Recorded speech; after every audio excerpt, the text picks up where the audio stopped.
Congrats on the new bike.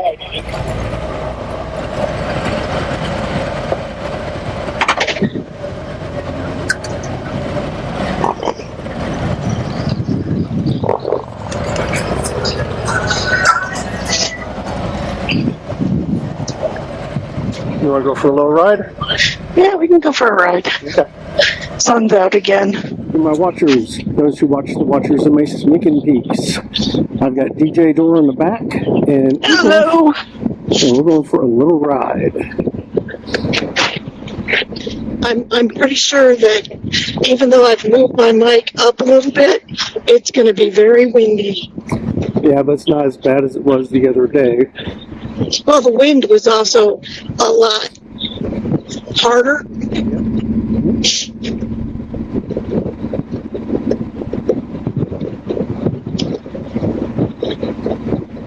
It's actually not too bad today. Oh, I'm just trying to make sure that it's not moving. That's the life of being a short girl on the back of a motorcycle. All we get is your big head. Yeah. Well, that is why we got you your license, and now we just got to get up enough money to get you your bike. Yep, I need more practice, but you're always on this one, so it makes it a little more difficult. You know, if you want, I can find us a safe place for you to practice. Yeah, not today. All right. I just want the relaxation, not have to remember everything I learned. Yeah. Well, for the audience, go over some of the things you learned. That short hands can't grip the clutch very much. Yeah, and that's why I got a different trigger grip for the clutch and the brake. It's an adjustable, so you can move it in without any major alterations. Yeah, and now that you have that, it was much easier to bring the clutch in. It's not just at the very end of my fingertips. Yeah. The way it was. So, that's something to be aware of if you've got small hands. When you're riding. Realize that your grips can't get a clutch that adjusts so that you can actually be comfortable instead of, I can barely reach it. And that's one of the biggest things, is getting the equipment that fits you and that you're comfortable with. Because there's a lot of people who get gear and they're just not comfortable. That's why I never rode two wheels, because I was never comfortable. It didn't make sense to buy a bike that would just sit in my garage. True.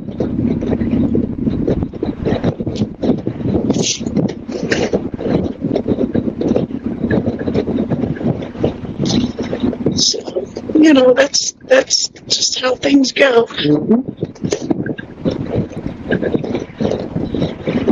I love how the wind has taken down this fence over here at the protection. Oh, yeah. Refuge thing.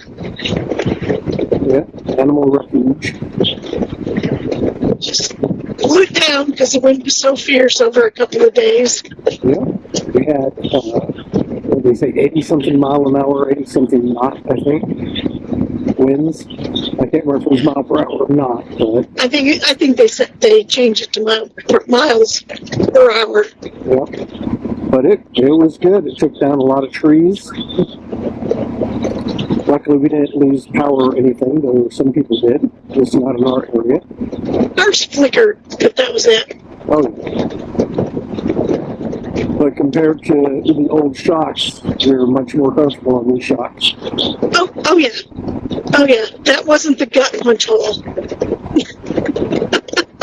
Or I should say the kidney punch.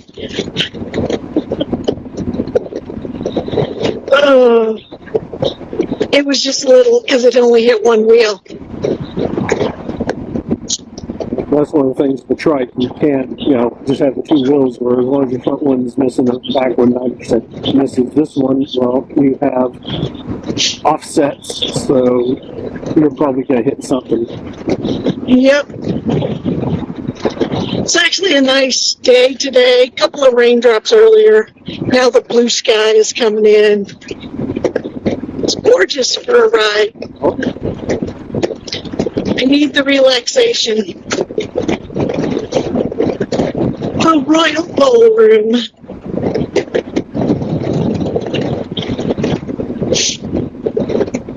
And cut through the edge of Bowie State University, historically black college. In 1865, so during the Civil War, this college was started.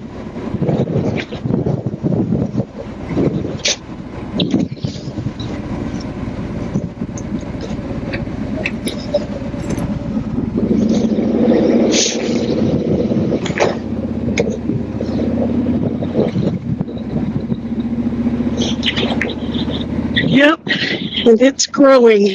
Yep.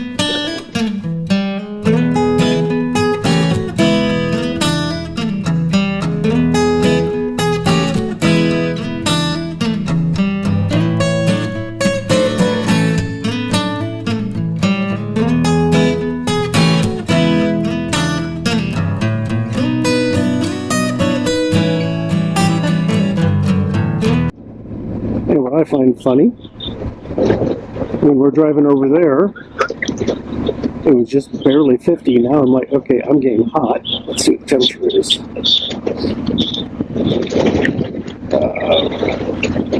65 degrees. Well, when we were driving over there, it was nothing but cloud. Yep. And now the sun is out, warming things up. Yeah, years ago, I think we looked at a house in this area. Yes, we did. I just don't remember. Yeah, it's been, what, 27 years, 28 years ago that we were in this area? Yeah, 96 to 2000 we were here as a military couple, and this time we're a civilian couple. You know, it's just crazy. The road we turned on to go toward Bowie, the road the opposite direction up at the light, not that light, but the next light up.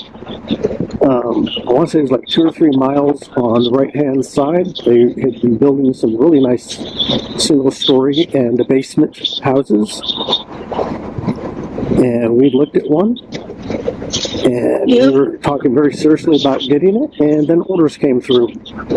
Yeah. And we decided, okay, maybe this is not the time to buy. It would have been all but paid off by now. Yep. And then we just said, you know what, we can retire and stay in this house and hide us. Yep. But as many years as that would have had a renter in it. Oh, yeah. I can only imagine what it would have fix a lot of stuff. I can only imagine what the inside would look like. Especially after the one experience with a renter in Texas. Yeah. Some renters are great, some suck. Anytime I've rented, I have always taken care of the place as if it was my own. Made sure anything that had gone wrong was reported so it could be fixed. And gratefully, these guys didn't care.